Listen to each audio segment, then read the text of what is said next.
Hey guys, it's Crystal, and I bet you've been wondering where the weekly sports update has been. Well, the short answer is simply that I've been incredibly busy.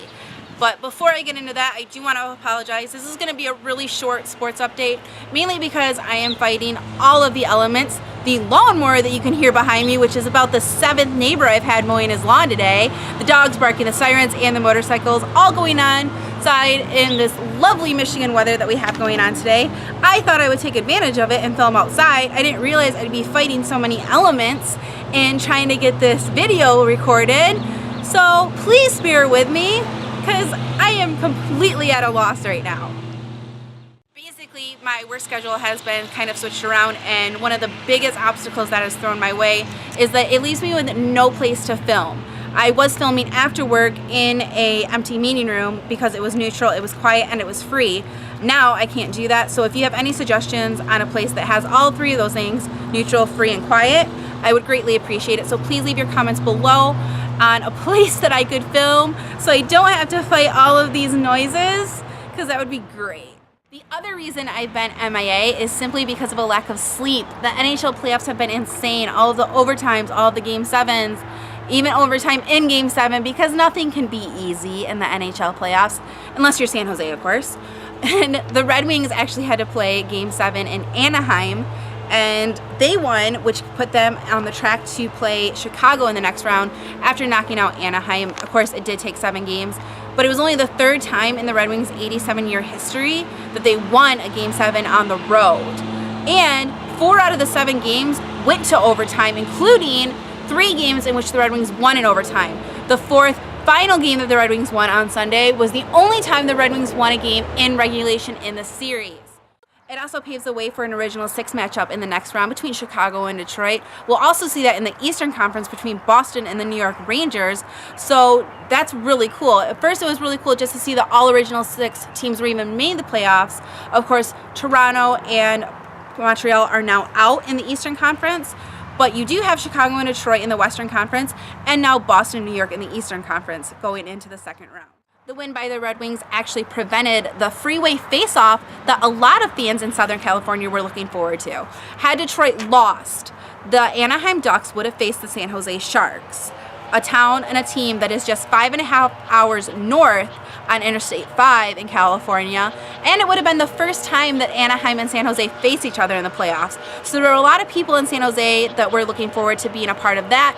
Instead, San Jose will go on to face LA, which is a little bit further away, but still only about 6 hours away from each other. So congrats to Southern California for having 2 teams move on to the 2nd round. Congratulations, but I hope your ice doesn't melt. Of course, the other Game 7 that everybody has been talking about is the one between Toronto and Boston. Toronto forced a Game 7 after beating Boston in Toronto, and to add insult to injury to the Bruins, after that game in Game 6, their plane broke down and they had to stay in Toronto. While Toronto headed back to Boston to prepare for Game 7, the poor Bruins had to stay in Toronto with all of those crazy Leaf fans. They didn't get to Boston until the day of Game 7 on Monday. Of course, that game did go to overtime after the Bruins had an amazing comeback, and they won. They go on to face the New York Rangers. Keeping with a little bit of Toronto news, the Toronto Blue Jays pitcher J.A. Happ actually took a line drive from Tampa Bay Ray Desmond Jennings, and he actually suffered a skull fracture and was put on the 15-day disabled list. Now, we see this every now and then in baseball. It's always scary no matter what, because those hits are absolutely massive. The power behind those bats is unreal, and the speed at which that ball can hit a person, especially in some place like the head or eye or anything that is very vulnerable to injury, that is just completely terrifying. And I want to know what you guys think. If you watch the video from J.A. Happ, and I'll put a link to one in the description of the video, I want you to watch and see what happens after Jennings hits the ball and sees that it has hit J.A. Happ, and let me know what you think about him continuing to run when you know for sure that that player has been injured. He was actually bleeding out of his ear. He was injured so bad. When you see that a player like that is injured, do you keep running as a player on the other team, or do you stop and make sure that the player's okay? You looked at both dugouts, and both of the teams were absolutely horrified at the events that took place right in front of their eyes. But do you keep running as the other player after you see your competitor get severely injured like that. I want to know what you think. I want to know what you think as a fan watching the game. I want to know what you think as a player. What is the protocol for what you do after you hit another player, be it a pitcher or anybody else on the team that's out there on the field? It's extremely controversial right now, but I do want to know what you guys think, so make sure you leave your comments below. Sticking with baseball news, the Miami Marlins have decided to combat their horrible attendance at home games by closing off the upper deck to fans. The team says that the empty seats at their stadium are an embarrassment, and in order to make the team look better, they're going to close off the upper deck, which means they're going to close off 10,000 seats to fans. Fans simply aren't making the appearances. They're not making the effort to go to the games. Maybe it's because the stadium is completely gaudy and they're the ones paying for it and they're kind of embarrassed of the stadium. So you're embarrassed that the seats are being sold. Well, maybe it's because your stadium is hideous and nobody wants to go. The team currently ranks dead last in attendance in the National League. So hopefully this will boost their percentage of seats being sold. I really hope so, because it is really embarrassing if you have to close off 10,000 seats because they're not being sold. I thought it was embarrassing when you watch the Red Wings on TV and Ken and Mickey are talking about how it's the sold out game, but you see so many empty seats. Yeah, knock that off. If you have tickets to the Red Wings game, go, or give your tickets to me. I don't want to see empty seats in the Stanley Cup playoffs at Joe Louis Arena, okay? Knock it off. In non-sports but pretty awesome news, research says that women find men more attractive when they're holding a guitar. Yeah, that's breaking news. Any girl can tell you that's been well known for a while now. You didn't need research from France and Israel to tell everybody that.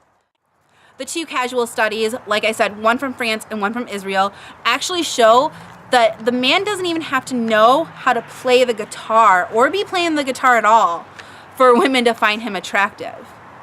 Again, that's not breaking news, guys. Just carry a guitar around and sit by a tree on a college campus. And ladies are all yours. Don't even worry about it. Or you can be super attractive and carry a hockey stick. That's it for today. I really don't have a whole lot more news to go on. Like I said, it's been a really rough week. I've been trying really hard to find the time and the place to film this video update. And of course, as soon as I do, I have like 12 motorcycles go by and sirens and dogs barking and lawnmowers and weed whippers. And it's not been fun, and it's actually taken me about an hour to film this. So I hope you enjoyed it. If you don't, leave me a comment below and telling me why. I'd love to hear it. Again, if you can think of any place for me to film this in the Flint or Lapeer County area, I would love to hear it. Again, someplace quiet, someplace neutral, someplace free would be fantastic. I really don't want to film in front of my lovely lilac bush anymore because the mosquitoes are coming out, and it kind of sucks. So thank you again so much for watching, and I hope you enjoyed it. Please leave your comments below. Subscribe to the video so that when I do upload a new one, you will be automatically notified of it and you don't have to go searching around for it like I know so many of you were last week. And make sure you like the Facebook page. Tell your friends. I love you all. Have a great week.